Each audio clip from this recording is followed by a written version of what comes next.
गया साला, आज इसको नहीं छोड़ूंगा।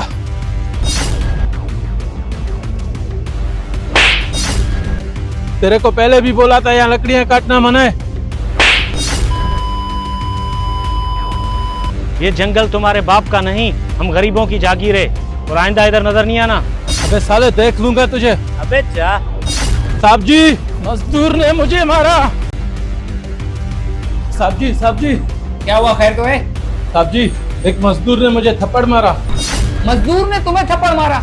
ये तो कमाल हो गया। हाँ साहब जी, मजदूर ने मारा। फिर तो वो इनाम का हकदार है।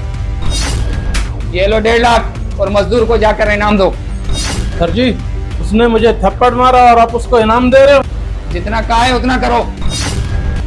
ठीक है सर, 50,000 साइड कर देता हूँ। कौन सा साहब को पता चलेगा।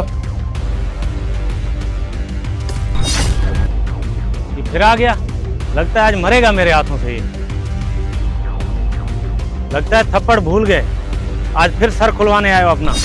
अबे रुक जाओ जज्बाती, तुम्हारे थप्पड़ का किस्सा मैंने अपने साहब को सुनाया है।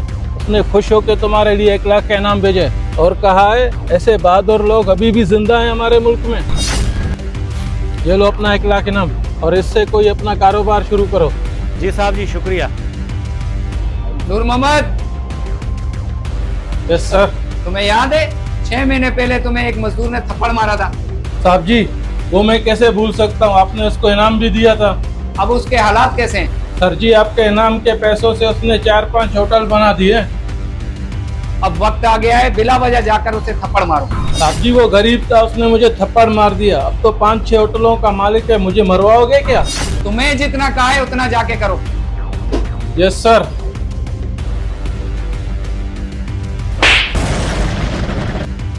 रहने दो छोटे, हम कारोबारी लोग हैं, ऐसे लोगों के मुंह नहीं लगते।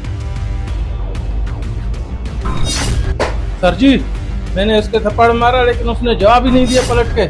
इसकी एक वजह है, पहले वो गरीब था, उसके पास इज्जत और अना थी, इसीलिए तुम्हें उसने थप्पड़ मारा था।